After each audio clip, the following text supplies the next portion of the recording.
Hello, friends. This is Dave Hurwitz, executive editor at ClassicsToday.com, here with the next edition of our Eugene Ormandy retrospective based on the so far yet to be remastered and reissued on CD Japanese RCA Ormandy edition. So here is our little clump of five. And today, we've been doing a lot of Wagner lately. And so I figured, what the heck? Let's do Ormandy's as well, because we did Cell, and then we did that horrible Ring Odyssey thing on Alpha. And, there's like all kinds of wonderful Wagner. And Ormandy was certainly a splendid Wagner conductor. His name does not come up when people talk about Wagner conductors. People talk about Furtwängler and Toscanini and cranky German people and Bruno Walter like that, and Otto Klemperer, and of course Zell, and, but lots of other people did very good Wagner too, because let's face it, that generation of conductors, of whom Ormandy was certainly one, was the generation in which the Wagner style came to fruition in, the large, gorgeous, romantic orchestra.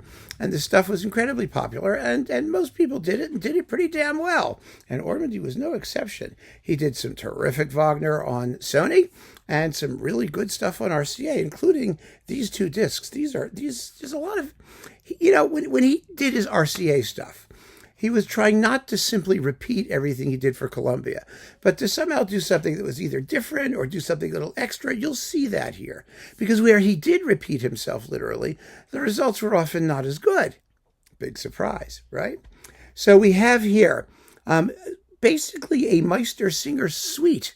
You've got the prelude, and then the preludes to Act, the overture thing, prelude to Act 1, the prelude to Act 3, the dance of the apprentices, and the procession of the master singers. So you've got like 4 little numbers, which is really delightful.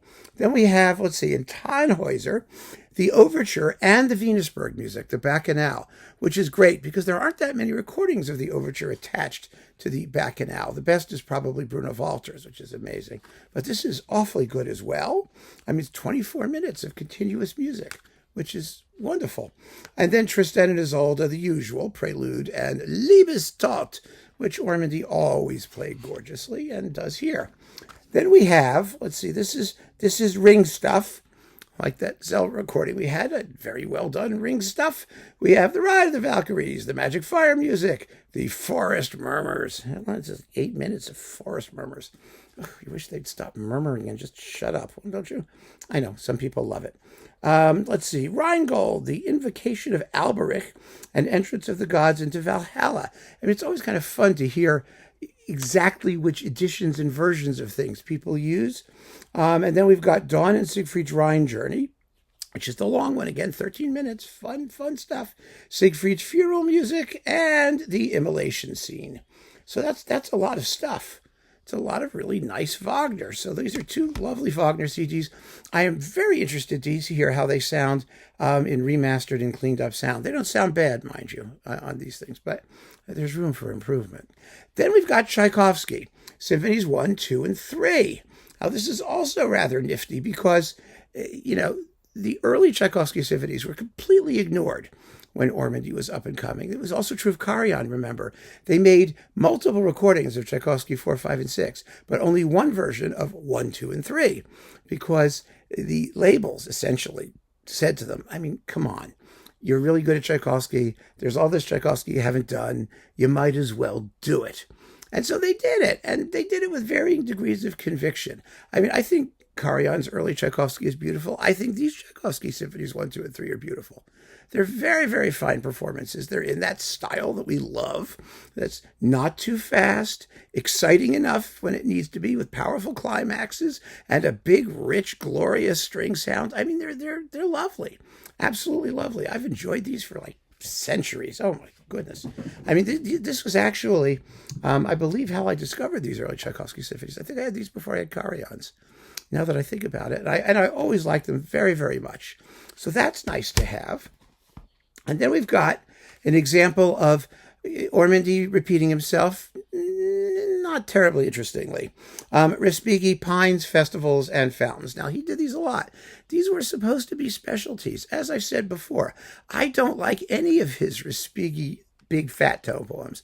I love his Respighi interesting stuff, church windows, the birds, the other things that were a little bit less commonplace in the day. But, he was famous for doing these pieces, but he rewrote the percussion parts, and the sonics were never great in these performances compared to even Toscanini, who was in mono. And so this is sonically a little bit better than his first version, but it's a little bit more sluggish too, and nobody needed it. But choices were much more limited back in the day. This was recorded in 1970 something, and so you didn't have as many options. 73, 74. And so, people bought these, and the record industry was fragmented. It wasn't an international industry with simultaneous worldwide releases of things. You got what was local.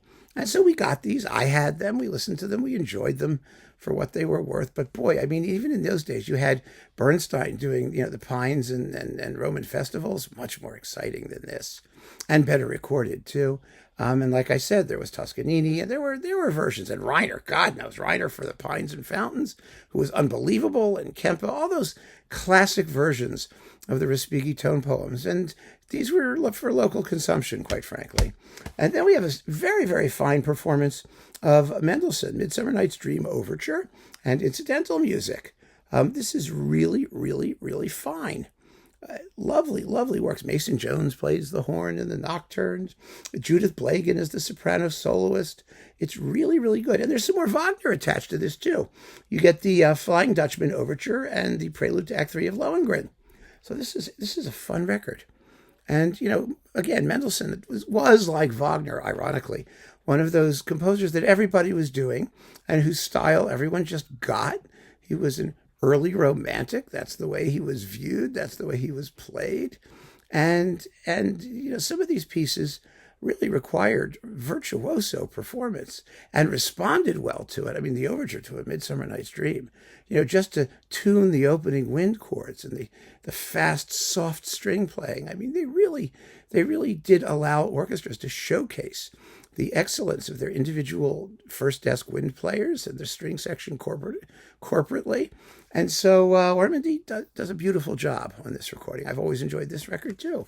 So that's an interesting, I think, overview, actually, of Ormandy's sort of RCA career. Stuff that was new, stuff that was a remake that may not have been as interesting as the first time around, and all of which I would look forward to hearing in a beautiful remastered box, which won't probably turn up for a few years, because if it turns up ever, because we still have to finish his Columbia recordings.